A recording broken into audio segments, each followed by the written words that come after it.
Hello and welcome to a 50-cent tour of Thursday, May 30th, 2013. Please find a seat on the Liberty Bus and we will begin our tour. 21 facts about rising government dependence in America that will blow your mind. And there is a list of 21 facts and they will probably blow your mind. Sadly, there's some very unpleasant truths about what our country is about these days. And speaking of socialism, oh, wait, were we? 4 incendiary charts for trouble in socialist paradise. And a lot of this article has to do with Sweden. Anytime a free market guy rails against central planning and socialism, there is always someone who stands up and says, "What about Sweden?" Ah, Sweden, a socialist paradise, a place where taxes are among the highest in the world, few people are wealthy, and the government is involved in people's lives from cradle to grave. And in all of these government surveys on happiness, places like Sweden, Norway, and Denmark consistently rank among the happiest countries in the world. Well, the veneer is cracking. And it's just, you've probably heard there's been some rioting. And it's very difficult to find ways in which people can live together. And this one, socialism, even as it's practiced in Sweden, is just not standing the test of time. There are issues with immigration, and there has a gap in the amount of wealth between different peoples has grown. Inequality has increased by 1/3 since 1985. Sweden has dropped to the 10th place from first in 1995 in the OECD's ranking of income distribution after the nation's Gini coefficient rose from 0.27 to 0.27 from 0.21. The average income of the top 10% of income earners was more than 6 times that of the bottom 10% in 2008. When you have that kind of inequality, that's really not the goal of socialism. Wouldn't it be great to have a constitutional republic with free market and maybe tariffs? Incoming goods would be taxed, incoming goods from other countries. In theory, I have heard economists say that if we had tariffs in place, not only would it support the rebuilding of American agriculture and industry, it would also allow for us to not have an income tax. GM hybrid fish pose threat to natural populations, scientists warn. I've read in the past that even farm-raised fish present a threat to natural populations because the farm-raised fish don't have the same challenges that the wild fish do, and they tend to lose strength and the characteristics that have allowed for survival. So I'm sure this is, my gosh, this is as obvious as the nose on your face, right? That genetically modified fish would pose a threat to natural populations. How could they not? There is an interesting thing that comes to mind, though. In the film The Hunger Games, the government had created a lot of genetically altered species, and one of them that the government created was a kind of, I forget if it was a mockingbird or a jaybird, but one or the other that had the ability to listen to conversations and go back to a centralized location and repeat everything that it had heard. And then it bred with, there was a interbreeding between the mockingbird and the jaybird, and the genetically modified bird bred with another bird, and this bird actually became the symbol of freedom, because the mockingjay was a means of communication for rebels. So you never know. I mean, I'm definitely not in favor. We really need to oppose all this stuff. But redemption has a way of coming, and light. God shines light sometimes even in dark places. So I'm hoping that we don't lose hope. I know the struggle gets difficult sometimes. Just when this has kind of the whole thought about this has kind of fallen out of the news cycle, and most people have accepted the knife story, the story that this guy had a knife and he was a threat and that's why he was shot. Friend of Boston bombing suspect unarmed when killed by FBI, and the friend who was afraid that if he was taken into custody would be killed and was killed during an FBI interview last week was unarmed when he was fatally shot, according to law enforcement officials. Civil rights activists are now calling for independent investigation of the death. And John Rappaport, as always, just bringing so much clarity and definition to what it is that we are wrestling with. The rebel against the controlled world. And he's been writing about how difficult it is to be an individual, and about the normal state of mind. And when I read this, there is no normal state of mind. It's a myth.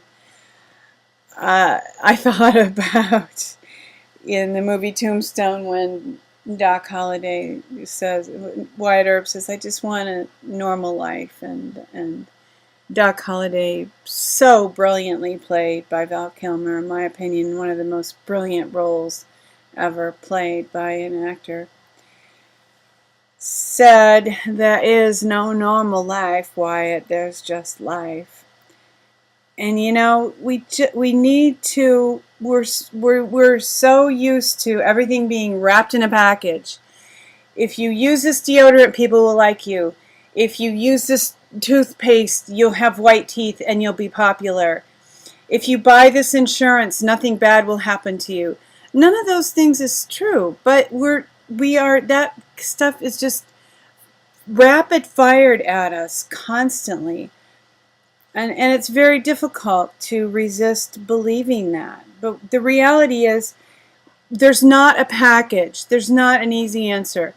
We need to work through everything for ourselves continually. Nobody's going to hand us a little end-all be-all and say, here it is. It's so easy. No, it's not easy. And I think that we all need to be really aware. I had this article up last week kind of in the context of, hey, we're making progress because the MSM, the mainstream media, is beginning to talk about some of the things we've been talking about. Well, actually, I probably closer to reality is when they start to talk about what we're talking about. We should probably be getting a little nervous because, they want to get the ball.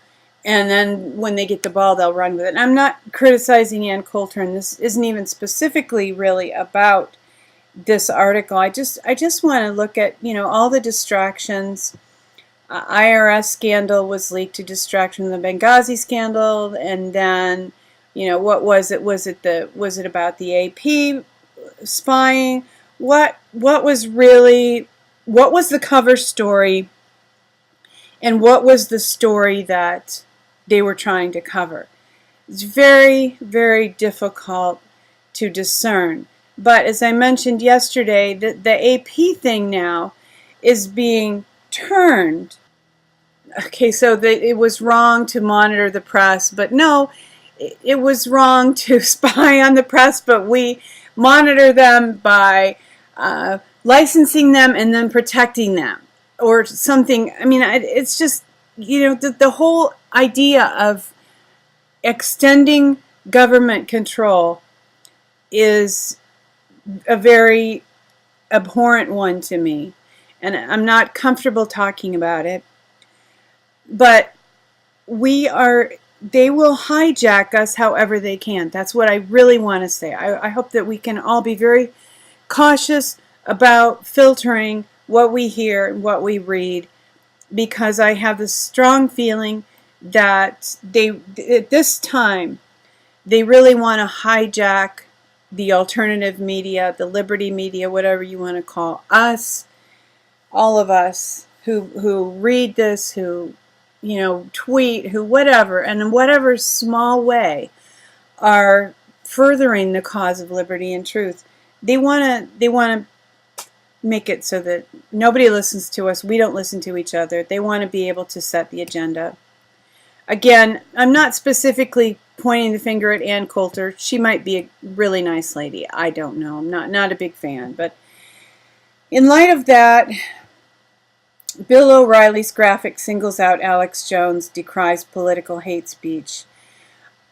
Especially right at the moment, generally I know I believe completely that they want to shut down the alternative media, discredit the alternative media, do whatever they can to put the brakes on the truth coming out in ways, especially in ways that damn them. But I think it's escalated right now a little bit because of Bilderberg, and Alex Jones is planning to go to Bilderberg. And I think the video with Bono that I put out yesterday talking about the Illuminati, I believe that even that joke is out there to discredit what people report about the Bilderberg meeting this coming week, because it probably is going to get some more mainstream media play, and they want to control the dialogue. They want people to, as soon as they hear the word Bilderberg, Illuminati, they want this Bono memory kicks up somewhere in their subconscious. Oh, that's stupid. It's a stupid joke. Even if it's true, Bono's one, so they must be good. I mean, God knows, I don't know how they manipulate our subconscious, but I know that they do. And this video starts out with this huge, angry image of Alex Jones. And very clearly they want to link Alex Jones with hate speech. And Bill O'Reilly is saying in this video that he thinks it's good that Facebook filters out, what they consider hate speech. But see, that is trampling on First Amendment rights, because who gets to set the agenda what hate speech is? Who gets to say what groups are protected? And I was thinking, even when I was reading the John Rappaport blog, in the movie Blade Runner, there's a scene where this woman is asked a question, what would you do with a child who showed you his killing jar and his butterfly collection? And she said, I would take him to the doctor.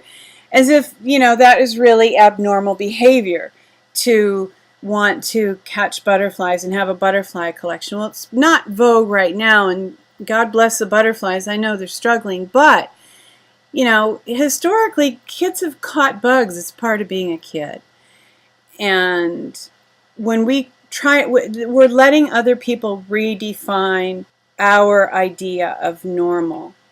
And it doesn't jibe with the historic idea either. I mean, if you're going to have an idea of normal, let it at least have some kind of historical basis. And for the moderately good news, Psychiatry's insiders revolt against flawed DSM-5. DSM-5 is Diagnostic and Statistical Manual of Mental Disorders. Natural News and people who are inclined away from pharma are concerned about it because of that it's used as an excuse. These diagnoses are used as excuses to sell more drugs, basically. And more good news, which isn't really news, it's just something that is happening. The Russians prove small-scale organic can feed the world. On a total of about 20 million acres managed by over 35 million Russian families, Russians are carrying on an old world technique which we Americans might learn from. They are growing their own organic crops, and it's working. They grow 92% of the entire country's potatoes, 77% of its vegetables, 87% of its fruit, and feed 71% of the entire population from privately owned organic farms or house gardens all across the country. The tour of the day is a presentation of She Who Will Walk in the Dark Productions, and we do thank you for being with us on this tour. The dawn is coming. Weeping may endure for a night, but joy comes in the morning. Hoping that you believe that, hoping that you embrace that and hold on to hope, and also that you will love one another, take care, and insist on liberty.